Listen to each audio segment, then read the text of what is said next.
여러분 안녕하세요. 찾아가는 새벽기도 시카고 한인제일 연합감리교회 조선영 목사입니다. 오늘도 변함없는 주님의 은혜와 평강이 저와 여러분의 삶의 종일 풍성하기를 기도합니다. 오늘 말씀은 누가복음 7장 36절에서 47절까지 말씀입니다. 한 바리새인이 예수께 자기와 함께 잡수시기를 청하니 이에 바리새인의 집에 들어가 앉으셨을 때 그 동네에 죄를 지은 한 여자가 있어 예수께서 바리새인의 집에 앉아 계심을 알고 향유 담은 옥합을 가지고 와서 예수의 뒤로 그 발 곁에 서서 울며 눈물로 그 발을 적시고 자기 머리털로 닦고 그 발에 입 맞추고 향유를 부으니 예수를 청한 바리새인이 그것을 보고 마음에 이르되 이 사람이 만일 선지자라면 자기를 만지는 이 여자가 누구며 어떠한 자 곧 죄인인 줄을 알았으리라 하거늘 예수께서 대답하여 이르시되 시몬아 내가 내게 이를 말이 있다 하시니 그가 이르되 선생님 말씀하소서. 이르시되 빚주는 사람에게 빚진 자가 둘이 있어 하나는 500데나리온을 졌고 하나는 50데나리온을 졌는데 갚을 것이 없으므로 둘 다 탕감하여 주었으니 둘 중에 누가 그를 더 사랑하겠느냐. 시몬이 대답하여 이르되 내 생각에는 많이 탕감함을 받은 자니이다. 이르시되 내 판단이 옳다 하시고 그 여자를 돌아보시며 시몬에게 이르시되 이 여자를 보느냐? 내가 내 집에 들어올 때 너는 내게 발 씻을 물도 주지 아니하였으되 이 여자는 눈물로 내 발을 적시고 그 머리털로 닦았으며 너는 내게 입 맞추지 아니하였으되 그는 내가 들어올 때로부터 내 발에 입 맞추기를 그치지 아니하였으며 너는 내 머리에 감람유도 붓지 아니하였으되 그는 향유를 내 발에 부었느니라. 이러므로 내가 내게 말하노니 그의 많은 죄가 사하여졌도다. 이는 그의 사랑함이 많음이라. 사함을 받은 일이 적은 자는 적게 사랑하느니라. 아멘. 예수님을 집으로 초청한 시몬은 예수님의 제자인 시몬이 아닙니다. 바리새인 시몬입니다. 그는 예수님을 초청해 놓고도 홀대했지요. 발 씻을 물도 주지 않았고 머리에 감람유도 붓지 않았습니다. 그는 예수님을 원해서 초청한 것이 아니라 동네 사람들을 의식해서 예수님을 초청한 것으로 보입니다. 하지만 동시에 동료 바리새인들에게는 자신이 예수님과 그렇게 친한 것은 아니라는 것을 보이는 일종의 거리두기를 하고 있었던 것으로 보입니다. 나에게 이롭고 불편하지 않을 만큼만 주님을 영접하고 대접하는 편의적인 사랑이었죠. 그는 예수님이 진정으로 누구신지도 모르고 잔치에 초대했고 그랬기 때문에 예수님을 손님 대접도 하지 않았던 겁니다. 그런데 한 여인이 향유 옥합을 하나 들고 울면서 예수님께로 나옵니다. 죄를 지은 한 여자라고 표현된 것으로 보아 그녀가 어떤 한 가지 죄를 지었다기보다는 동네에서 죄인으로 낙인 찍힌 여인으로 보입니다. 일부 학자들은 그 여인의 죄가 몸을 파는 일과 연관되어 있다고 보기도 하고 또 어떤 학자들은 그 여인이 막달라 마리아이거나 또는 마르다의 동생 마리아일 것으로 추측하기도 하죠. 잔치를 연 주인도 아니고 동네에서 죄인으로 낙인 찍힌 여인이었지만 정작 예수님을 극진히 대접한 것은 이 죄인 여인이었습니다. 예수님의 발 앞에 엎드려 눈물과 향유로 극진히 예수님을 대접했죠. 용서받을 죄가 없다고 생각하여 눈이 높아져서 예수님이 누구신지도 알아보지 못했던 이 바리새인 시몬과는 대조적입니다. 여인의 시선은 예수님의 발치, 즉 땅만큼 낮아져 있었습니다. 겸손히 낮아진 그녀의 시선은 예수님이 누구신지를 알아보게 되었고 자신의 모든 것을 들여 예수님을 영접하고 대접합니다. 하지만 그 순간에도 예수님을 초청한 바리새인인 시몬은 그 여인이 죄인이라는 사실에만 집중하면서 예수님이 어떻게 저런 여인의 수종을 받을 수 있는가 하는 불편한 기색만 내보이고 있었죠. 여전히 그들의 눈이 율법으로 가리워져서 예수님이 이 땅에 오신 이후에는 눈이 멀어 있었습니다.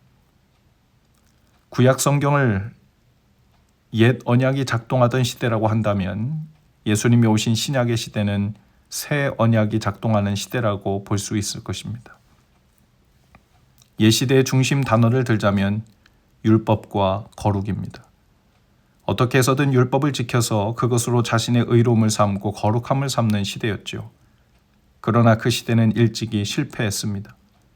율법의 겉모습만 따르고 또 보이려고 자신의 거룩함을 삼았을 뿐 진정한 의미에서 하나님을 사랑하고 이웃을 사랑하는 일, 즉 하나님을 경외하는 일에는 실패했죠.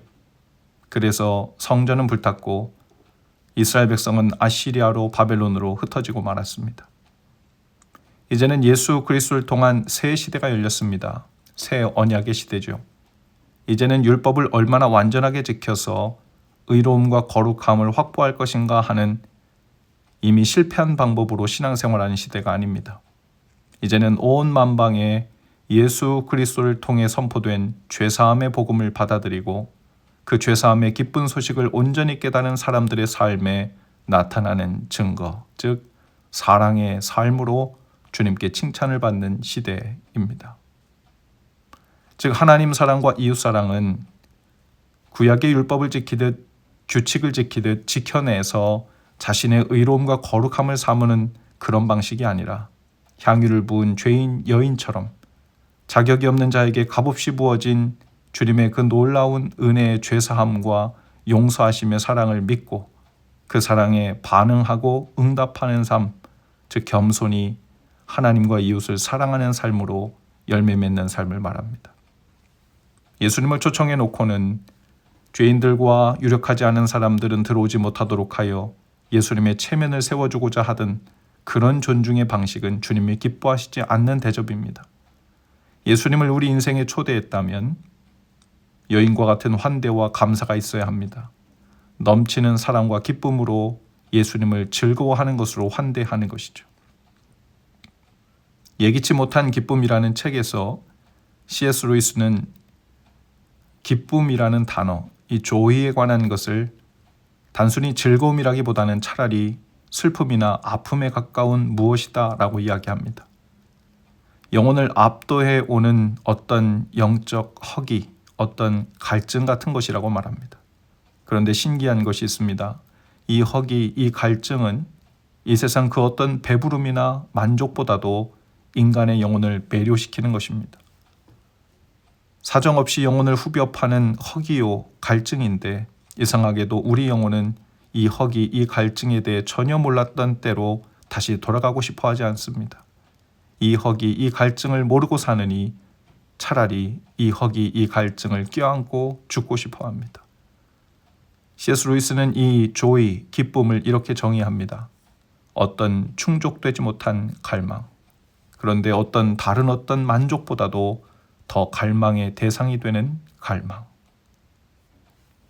예수님 발치에 엎드려 자신의 눈물과 머리카락으로 예수님의 발을 씻기고 있는 이 여인의 마음이 마치 이 루이스가 말한 기쁨과 동시에 영적인 허기와 갈망의 감정이 아니었을까 싶습니다. 오늘 우리도 예수님을 인생이라는 집안에 초대했지요.